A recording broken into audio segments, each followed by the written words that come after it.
আজ রান্না করছি কই মাছ ছড়া কচু দিয়ে। চলো রান্নাটাকে সেরে নিই।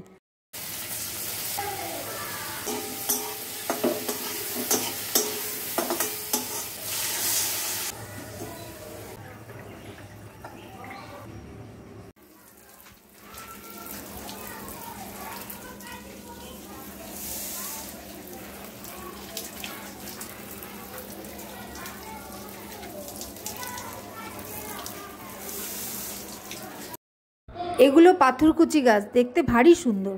আর চারাইগুলো আলাদা করে তৈরি করতে হয় না, প্রত্যেকটা মানে পাতার ডগায় এমনিই চারা তৈরি হয়ে থাকে। দেখো কি দারুণ দেখতে, বেবি প্ল্যান্ট। এগুলো বসিয়ে দিলেই ব্যাস গাছ তৈরি।